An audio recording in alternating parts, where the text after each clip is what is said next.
Hyderabad LB Nagar లో road ప్రమాదం జరిగింది. ఓ కారు బైకును ఢీకొట్టింది. ఈ ప్రమాదంలో ఒకరు మృతి చెందగా మరొకరికి తీవ్ర గాయాలయ్యాయి. నిర్లక్ష్యంగా కారు డ్రైవ్ చేయడంతో ఎక్సైజ్ సీఐ సాదిక్ అలీ మృతి చెందాడు. ఎల్బీ నగర్ లో ఓ ఫంక్షన్ కు వెళ్లి తిరిగి వస్తుండగా ఈ ప్రమాదం జరిగింది. చార్మినార్ పిఎస్ లో ఎక్సైజ్ సీఐగా విధులు నిర్వహిస్తున్నారు సాదిక్ అలీ. ఎస్ఐ ఖాజావలి తీవ్రంగా గాయపడ్డాడు.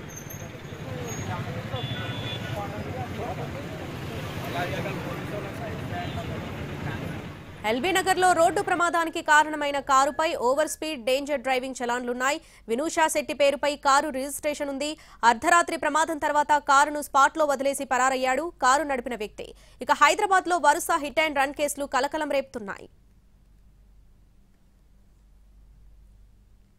హైదరాబాద్ లో మరో హిట్ అండ్ రన్ కేసు నమోదైంది. ఇప్పటికే గత నెల రోజులుగా హిట్ అండ్ రన్ కేసులో 3 ప్రాణాలు కోల్పోగా ఇప్పుడు తాజాగా ఎల్బీనగర్ పిఎస్ లిమిట్స్ లో కూడా హిట్ అండ్ రన్ కేసులో 1 ప్రాణాలు కోల్పోయారు.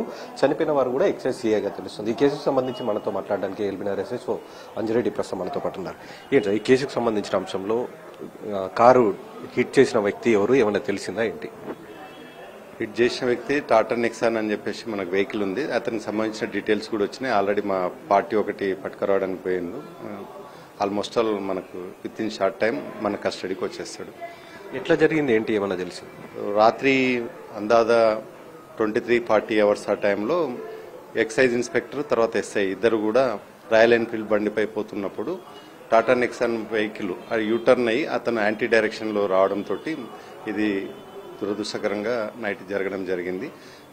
ఇమీడియట్ గా ఇద్దరు ఇంజూర్డ్ అయ్యారు. ఇద్దరిని కూడా కామినేని హాస్పిటల్ షిఫ్ట్ చేసినాం. కామినేని హాస్పిటల్ షిఫ్ట్ చేస్తే అప్పటికే ఇన్స్పెక్టర్ సాదిక్ అలీ అని చెప్పేసి మొహమ్మద్ సాదిక్ అలీ అనే వ్యక్తి చనిపోయినట్టుగా డాక్టర్స్ బ్రాడ్ డెడ్ గా డిక్లేర్ చేశారు. ప్రజెంట్ గా మొయినుద్దీన్ ఆల్రెడీ అండర్గోయింగ్ ట్రీట్మెంట్ నడుస్తుంది. ఇతని పైన ఏమేమి కేసులు పెట్టదు సార్? మనం హిట్ అండ్ రన్ కేసుతో పాటు ఇంకేమేమి ఉంటాయి ఇతని పైన? అంటే మనకు రేషన్ నెగ్లిజెన్స్ దాంట్లోనే ఉంటుంది. 304A IPC దాంట్లోనే వస్తుంది. మనకు నెగ్లిజెన్స్ దాంట్లోనే వస్తుంది.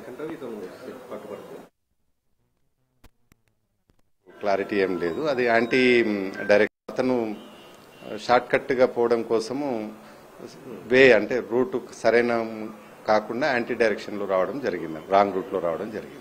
ఇతను ఏమైనా మాట్లాడే పరిస్థితిలో ఉన్నారు? కాజావాళ్ళు ఏమన్నా అతనితో ఏమన్నా మాట్లాడడం అలాంటిది ఏమైనా జరిగింది? రాత్రి మాకు డీటెయిల్స్ అతనే చెప్పాడు. మేము సో అని చెప్పేసి ఇట్లా చార్మినార్ ఎక్సైజ్ ఇన్స్పెక్టర్ ప్రజెంట్ గా ఇట్లా నేను సో నారాయణగూడ ఎస్ఐని ఎక్సైజ్ ఎస్ఐని అని అతను మనకు డీటెయిల్స్ ఇవ్వడం, తర్వాత అతను చెప్పిన ఇన్ఫర్మేషన్ ప్రకారమే మనం డిసిడ్ వాళ్ళకు ఇన్ఫర్మేషన్ ఇవ్వడం ఇవన్నీ కూడా జరిగింది. అతను కండిషన్ స్టేబుల్ గానే ఉంది. ఇక్కడ మన్సూరాబాద్ లో ఒక ఫ్రెండ్ని కలవడానికి వచ్చినామని చెప్తున్నారు. మన్సూరాబాద్ అక్కడ కలిసిన తర్వాత వాళ్ళు ముస్రంబాగ్ గవర్నమెంట్ క్వార్టర్స్ లో ఉంటారు. అక్కడికి వెళ్దామని చెప్పేసి ఇద్దరు కలిసి వచ్చారు, మళ్ళీ కలిసే వెళ్తున్నారు. ఇది ప్రస్తుతం సిఐ అంజిరెడ్డి చెప్తున్న అంశాలు. ఈ కేసుకు సంబంధించిన దాంట్లో హిట్ అండ్ రన్ కేసుతో పాటు నెగ్లిజెన్స్ కేసు కింద కూడా కేసులు నమోదు చేశాము. ప్రస్తుతం అతన్ని పట్టుకోవడానికి టీం కూడా వెళ్ళింది. అతన్ని పట్టుకున్న తర్వాత అతనికి సంబంధించిన పూర్తి స్థాయిలో సమాచారం తెలుస్తుందని ఒకరు చెప్తున్నారు. అలాగే రాంగ్ సైడ్ లో తొందరగా వెళ్లేందుకు షార్ట్ కట్ లో ఇతను వెళ్తూ ఎదురుగా వస్తున్న ఈ వాహనం 2-వీలర్ ని ఢీకొట్టడంతో ఎక్సైజ్ సిఐ అక్కడికక్కడే చనిపోవడం జరిగింది. మరొక ఎస్ఐ ఆసుపత్రిలో ప్రస్తుతం ట్రీట్మెంట్ తీసుకుంటున్న పరిస్థితి మనకు కనబడుతుంది. కెమెరా రాకేశ్వర హైదరాబాద్.